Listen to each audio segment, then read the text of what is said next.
Anita Dobson.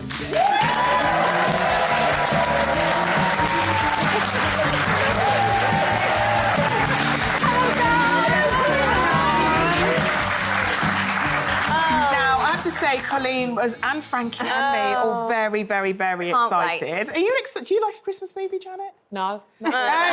Shocker. So there's 3 out of the 4 of us very excited. We love a Christmas movie. Did you love doing that? I did. I got to be flirty and, you know, hope that there might be a bit of a love interest going for dear old Molly. It was nice, yeah. And are you like us? Do you binge Christmas movies at this time of year? Not really, no. I've been working a lot, so I haven't had a chance to binge any television, really. But I do love them. I mean, it was lovely to do. It was one of those jobs, you know, where you just have a really nice time. Yeah. Everybody was fun. The couple that are the main love interests were really sweet to work with, and it was just nice. And it was very Christmassy. Oh, what do you and Brian do on Christmas Day? We don't know what we're going to do. I think just shut the door and be quiet. Do you do the cooking? Yes. You do? I do. Now, you won't be having a goose, will you? No. Because you're a vegetarian or vegetarian. I'm vegetarian. Brian's desperately trying to be a good vegan. Okay. Brian's like me. It's hard, yeah. It is but hard, I'm doing my best, especially on Christmas Day. Yeah. Oh, it's not hard, actually, that bit. It's just hard all the other bits to be vegan. Yeah, I think so. Yeah. So, do you play board games? I thought you could say, do you play the guitar for him? I've got this vision of you and Brian having your dinner, lunch, whatever. Then, what do you do? We don't know yet. We'll probably go for a little drive around the grounds. Yeah. Oh, that's nice. Well, you can, you know, you're Lady May now. I know. So you can drive around the grounds as Lady May. Oh, default it, eh? Do you think like that, though, sometimes? Like, do you wake up and think, what's happened? How did I get from there to there? I guess so, a little bit. Yeah. Yeah, because as a youngster, as a young girl, you know, you have little dreams, don't you, that you want to do, where you want to get to. So, yeah, I think I'm very lucky to still be working. We all had dreams of marrying a big rock star, and yours came true. That's not fair, Anita. Yeah. Is it not? Your dreams came true. That's but not I fair. did have some rough times in between. Did so you? Don't think it's too unfair. Married 23 years now? Yeah. Is that correct? It's incredible, right? Now, there's always a question when we have audience members who've been married for quite a while. We always ask them, what is the secret to a long-lasting relationship and a long-lasting marriage? What would you say is the secret with you and Brian? It's very simple. If you love him, you stay. If you don't, go. Simple. I love that Ange that just comes out again.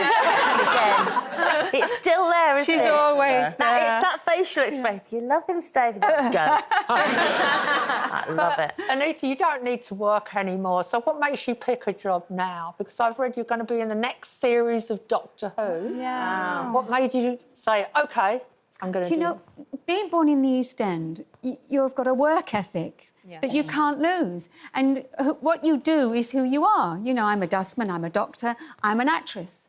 And I love my job.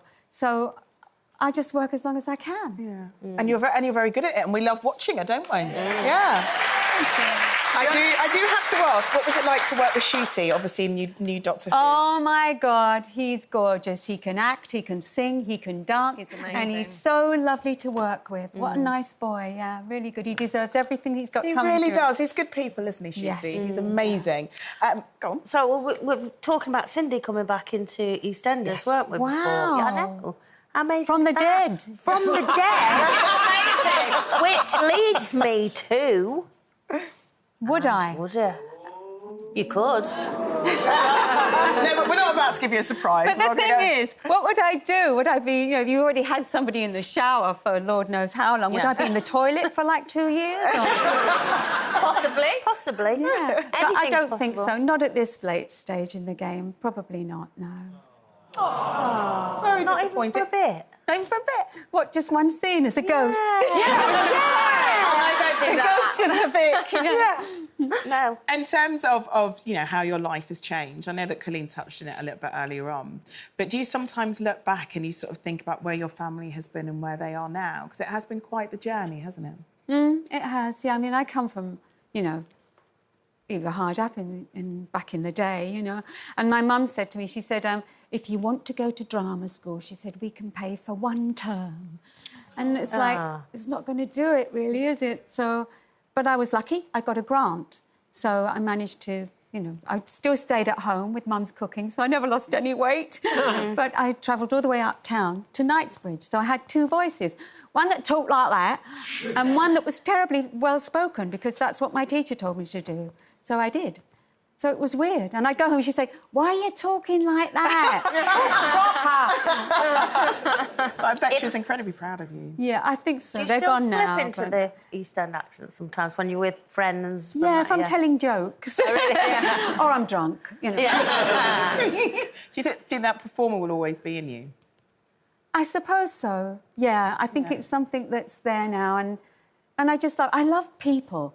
And I love that you think in a certain situation, if something goes wrong, that you'd react a certain way. And then the thing happens and you react completely differently.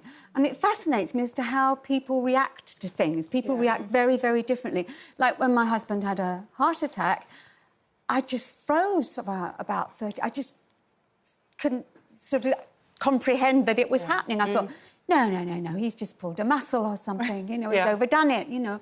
And then what happened? And then suddenly your brain unfreezes and then it crashes into action and you think, call the doctor, get a brandy, get an aspirin, get all of them, that's for me.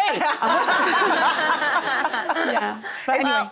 It's interesting you tell the story about sort of going from the East End into town in order to be able to practice your craft. And we lost Anna Sher a couple of weeks ago. And one of the things that she was amazing at was bringing working-class actors and actresses to the forefront. Do you feel like that still happens now in terms of a lot of the working-class actors wanting to get ahead and wanting to crack Hollywood? Do you think they still can? I think they can, because anything's possible, but it's hard. But then life is hard. Everything's hard. When I was at drama school, they said, oh, it's a really difficult term this year. And I spoke to somebody else and they said, oh, last year was terrible. You know, not many people got through. It's always going to be difficult. So you just have to say, life's not meant to be easy. So you just take the knocks on the chin and keep pushing on if you want to do it. And that's a really good advice for life, I think. Very good advice for life. And Christmas at the Holiday Inn is out on all platforms now, isn't it? Ladies and gentlemen, Anita Dobson. Thank you.